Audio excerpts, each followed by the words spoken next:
I'm a pediatrician, and I mean, I have to say, I sort of fell into a research career somewhat kind of late in my training, I think through some really good support and advice from teachers and mentors. I think probably one of the things that influenced me most was working with young children with autism and listening to the stories of families who, didn't make it into the clinic until their children were 4 or 5 years old, even though they'd been living with the concerns, often since the first year of life. People with autism struggle in their ability to communicate, to understand the nuances of social relationships, and are focused on intense obsessional interests and repetitive behaviors that really get in the way of other productive activities. So as Pam said, my research focuses on early development in autism, and in particular, understanding the early signs that might help facilitate an earlier diagnosis. The way we go about this is working with younger siblings of children with autism who are at an at-risk, who are a high-risk group, and inviting parents to allow us to work with their children starting at the age of 6 months and then kind of following them through the period of diagnosis and then beyond.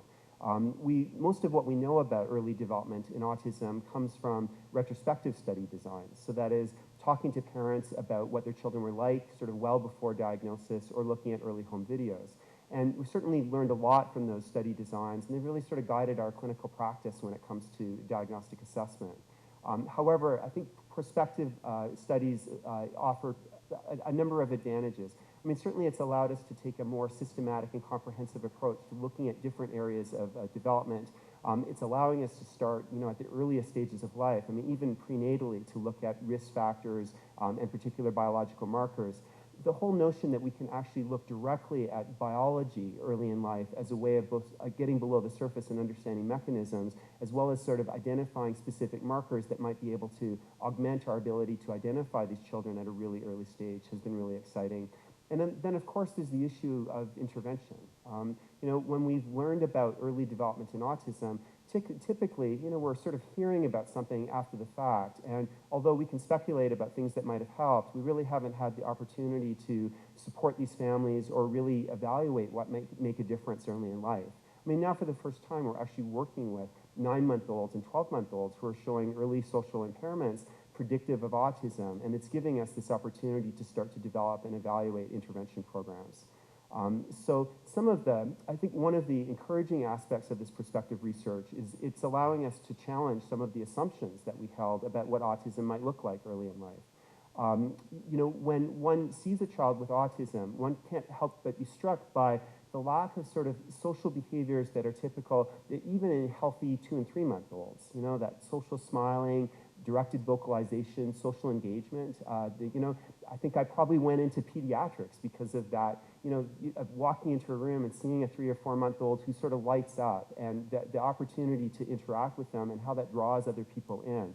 And children with autism lack those behaviors. And I think the assumption was that if we could work with those children early enough, we would see those impairments sort of from the earliest months of infancy. In fact, what we see is 6-month-olds who are making eye contact, who are highly socially engaged, and then over the latter half of the first year become more withdrawn, less communicative, and develop the more cardinal signs of autism. I mean, interestingly, that occurs around the same time that we see sort of abnormalities in brain development, and in particular, acceleration in brain development. And it does raise questions about whether it might be possible to identify some of the neurological mechanisms in the brain changes even before the overt behavioral manifestations, and maybe even be able to intervene with those at-risk kids before some of the impairments become more firmly entrenched. Another interesting finding has been that whereas in all studies of autism over the past 40 years, the ratio between boys and girls has been roughly 4-to-1. In fact, among our high-risk infants, the rates of autism are actually almost equal among girls and boys at the age of 3. Our group includes sort of an unusual number of sort of higher functioning girls with milder symptoms. And it does raise questions about, as we follow these girls over time, whether they will have a somewhat different presentation.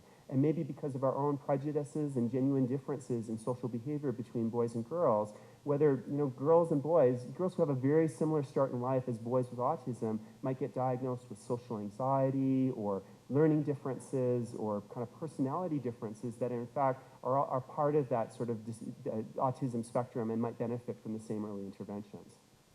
So in terms of recent directions that our program is going, I think the one that we are the most excited about is the development and evaluation of a new intervention program, kind of a parent training approach focused on increasing social engagement, promoting communication, and promoting positive affect.